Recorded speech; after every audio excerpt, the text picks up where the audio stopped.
অবশ্যই নজর।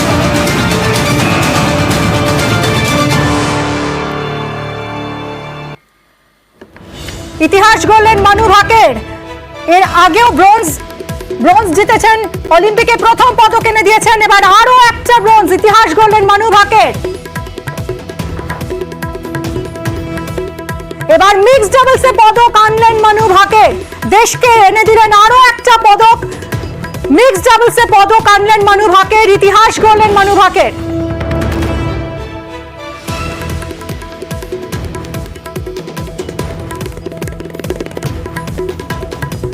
একই অলিম্পিকের দ্বিতীয় পদক মানু ভাকেরের, দেশের মুখ উজ্জ্বল করলেন মানু ভাকের আরো একবার।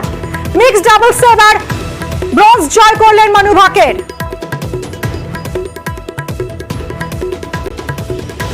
একই অলিম্পিকের দ্বিতীয় পদক মানু ভাকেরের, এর আগে ব্রোঞ্জ জয় করেছেন ব্যক্তিগত ইভেন্টে, আর এবার মিক্সড ডাবলসে মানু ভাকের তিনি দ্বিতীয় পদক এনে দিলেন দেশকে।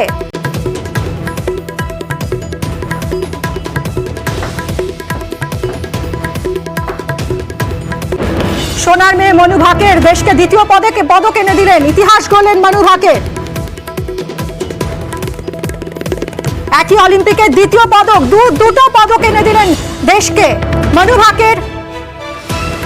রাইফেল শুটিং এর আগে ব্যক্তিগত ইভেন্টে ব্রোঞ্জ জয় করেছেন, এবার সেই একই অলিম্পিকে 2024 প্যারিস অলিম্পিক্সে আরো একটা পদক এনে দিলেন মানু ভাকের মিক্সড ডাবলসে। এবার ইরন আমাদের প্রতিনিধি রয়েছেন। ইরন, এত গর্বের মুহূর্ত দেশের জন্য।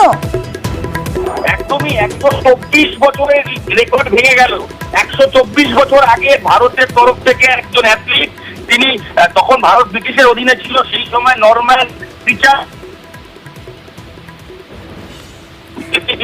স্বাধীনতার পর থেকে ভারতের ইতিহাসে কোনো অ্যাথলিট আজ পর্যন্ত অলিম্পিকে দুটো পদক জিততে পারেনি। পরপর দুটো অলিম্পিকের পদক আছে, কিন্তু একই অলিম্পিকে দুটো পদক নেই। যে ইতিহাস রচনা করলেন মনু ভাকের এবং সরবজিৎ সিং মিক্সড ইভেন্টে 10 মিটারের যে এয়ার রাইফেল এবং তার যে মিক্সড ইভেন্ট, সেই মিক্সড ইভেন্টে 10 মিটার এয়ার পিস্তলের মিক্সড ইভেন্টে কোরিয়াকে হারিয়ে ইতিহাস তৈরি করলো ভারত। যে ভারতের ইতিহাস লেখা থাকবে স্বর্ণাক্ষরে করে, কারণ এই মুহূর্ত কোরিয়ার সঙ্গে সবেমাত্র খেলা শেষ হয়েছে মনু ভাকের। কিছুদিন আগে ব্যক্তিগত ইভেন্টে তিনি জিতেছিলেন, এবার মিক্সড ইভেন্টে সরবজিৎ সিং যখন কিন্তু খারাপ শট মারছিলেন, ঠিক সেই সময় মনু ভাকের তাকে নিজেকে ছাপিয়ে গেলেন। 10.5 10.6 এক একটা স্কোর, এবং স্কোর বোর্ড বলছে 16 এবং 10 এই ব্যবধানে কোরিয়াকে হারিয়ে কিন্তু ইতিহাস তৈরি করলো মনু ভাকের এবং সরবজিৎ সিং। ভারতের ইতিহাসে আরো একবার বলা যে ভারতের ইতিহাসে স্বাধীনতার পর থেকে ভারত কোনোদিনও অলিম্পিকে কোনো ব্যক্তিগত ইভেন্ট কুন্তল চক্রবর্তী আমাদের প্রতিনিধি রয়েছেন সরাসরি প্যারিস থেকে। কুন্তল, আরো একটা পদক এনে দিলেন মনু ভাকের, স্বর্ণালী মুহূর্ত, দেশের জন্য অত্যন্ত গর্বের মুহূর্ত। কিভাবে সম্ভব হলো? এই লড়াইটা কতটা কঠিন ছিল? দেখো, প্রথম ইন্ডিয়ান 128 বছরের অলিম্পিকের ইতিহাসে প্রথম ইন্ডিয়ান যে একই অলিম্পিক্স থেকে দুটো মেডেল পেলেন। এর আগে কোনো ভারতীয় অ্যাথলিট এটা করে দেখাতে পারেননি। পিভি সিন্ধু, নীরজ চোপড়া একটাই ইভেন্টে খেলেন, পিভি সিন্ধু একটাই ইভেন্টে খেলেন, ফলে একটা অলিম্পিকে তাদের দুটো পদক পাওয়ার কোনো সম্ভাবনা ছিল না। কিন্তু বাকি অনেক ইভেন্টেই শুটিং, বিশেষত শুটিং, আর্চারির মতো ইভেন্ট বা এসব ইভেন্টে একই অ্যাথলিটের কাছে দুটো মেডেল যেটা সম্ভাবনা থাকে, তারাও কখনো এই কাজটা করে দেখাতে পারেনি, যেটা মানু ভাকার করলেন। এবং সব থেকে বড় কথা, ধুয়ে শেষ নয়, মানু ভাকারের সব থেকে পছন্দের ইভেন্ট হলো 25 মিটার পিস্টল, যেটার ফাইনাল রয়েছে 2 তারিখ, সেই সাতুরু, যেটা প্যারিস থেকে প্রায় 250 কিলোমিটার দূর। সেই শুটিং রেঞ্জে মানু ভাকারের ইভেন্ট রয়েছে 2 তারিখ, যেখানে 25 মিটার পিস্টল ইভেন্টে মানু ভাকারের সঙ্গে থাকবেন নিশা সিং।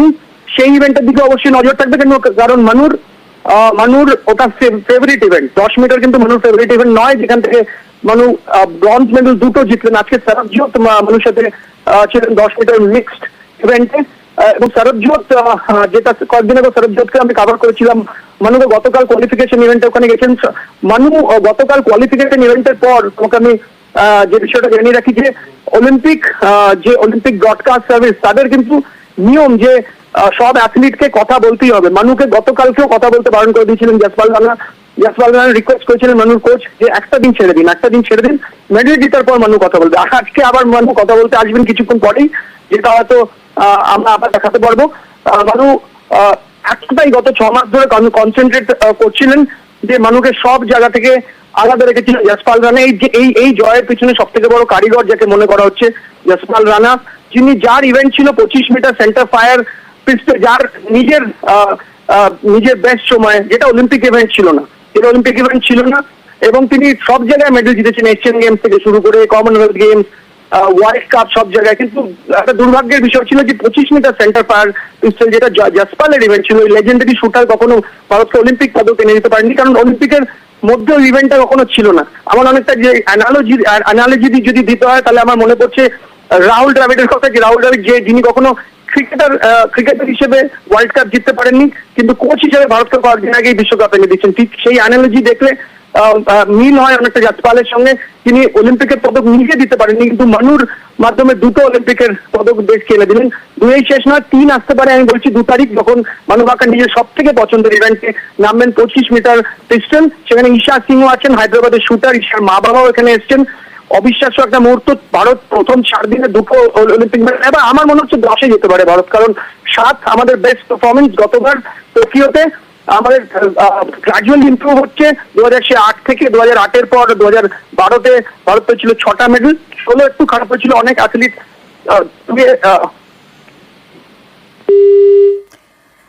আমরা আবারও যোগাযোগের চেষ্টা করছি। কুন্তল আমাদের প্রতিনিধি সরাসরি প্যারিস থেকে ছিলেন আমাদের সঙ্গে, এবং এই মুহূর্ত অত্যন্ত গর্বের মুহূর্ত দেশের জন্য, কারণ একই অলিম্পিক থেকে পর 2টো পদক এনে দিয়েছেন মানু ভাকর। এর আগে ব্যক্তিগত ইভেন্টে এবং এবার 10 মিটার এয়ার পিস্তল মিক্সড ডাবলসে সর্বজিৎ সিং এর সঙ্গে জুটি বেঁধে আবারও পদক এনে দিয়েছেন মানু। আজ সরবজোৎ সিং এর সঙ্গে জুটি বেঁধে আরো একটা পদক এলো ভারতের ঝুলিতে। প্যারিস অলিম্পিক্সে মানুর দিকে ফের পদকের জন্য তাকিয়েছিল গোটা দেশ, এবং দেশবাসীকে নিরাশ করেননি মানু। আরো একটা পদক এনে দিয়েছেন। সরবজোতের সঙ্গে জুটি বেঁধে জয় পেয়েছেন মানু Bhaker 10 metre air pistol mixed ডাবলসে। এর আগে ব্যক্তিগত ইভেন্টে ব্রোঞ্জ পেয়েছেন এই সোনার মেয়ে, এবং এবার আরো একটা পদক এনে দিলেন দেশকে। ইতিহাস গড়লেন মানু ভাকর। এখনো মানুর ফেভারিট ইভেন্ট বাকি 25 মিটার এয়ার পিস্তল। সেখান থেকেই মানু কি আনেন সেদিকেই এই মুহূর্তে তাকিয়ে রয়েছে দেশ। দেশবাসী আজ নজর ছিল সকলেরই এই পদকের জন্য। আজ নেমেছিলেন এই জুটি বেঁধে সরবজোৎ সিং এবং মানু ভাকর, এবং নিরাশ হয়নি দেশবাসী। ব্রোঞ্জ আরো একটা পদক এনে দিলেন মানু ভাকর, এবং অত্যন্ত গুরুত্বপূর্ণ একই অলিম্পিক্সে এই 2024 প্যারিস অলিম্পিক্স থেকেই পর 2টো পদক জয় করলেন মানু। এর আগের অলিম্পিক থেকে চোখের জলে বিদায় নিতে হয়েছিল মানুকে, এবং তারপর অনেক ঘটনা গড়িয়েছে, এবং তারপর নিজেকে তিলে তিলে তৈরি করেছিলেন।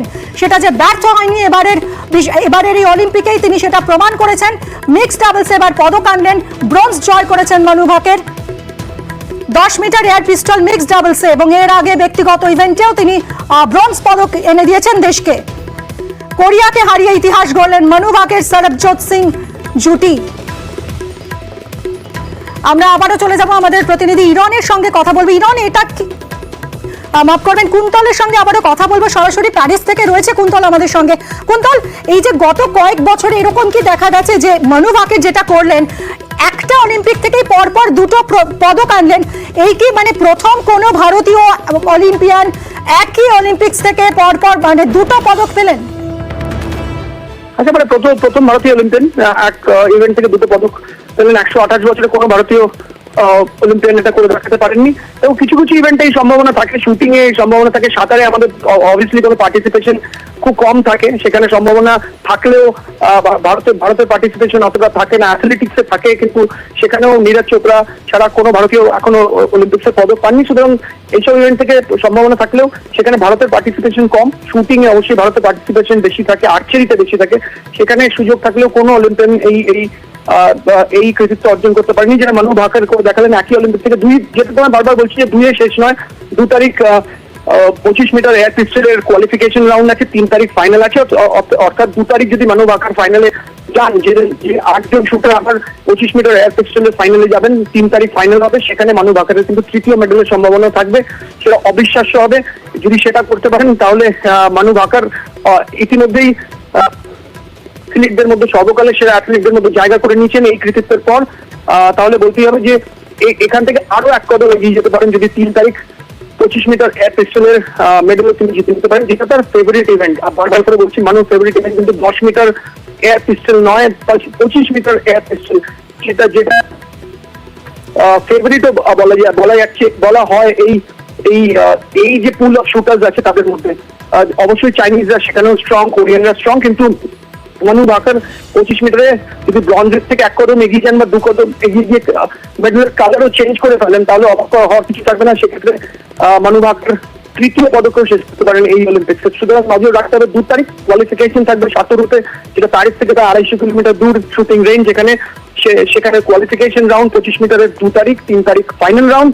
মানুষ সাথে রয়েছে ঈশা সিং হায়দ্রাবাদে থাকেন, খুবই ট্যালেন্টেড শুটার। ঈশাও ভালো করতে পারেন। সুতরাং মানুষের কাছে সম্ভাবনা থাকবে তৃতীয় মেডেল এবং মেডেলের কালার চেঞ্জ করারও। একদমই মানে মেডেলের হ্যাট্রিক হয় কিনা এখন সেটাই দেখার। অনেক ধন্যবাদ কুন্তল। মনুর হাত ধরে জোড়া পদক এলো দেশে, অলিম্পিকে জোড়া পদক জয় কোনো ভারতের, এই প্রথমবার ইতিহাস গড়লেন মানু ভাকের।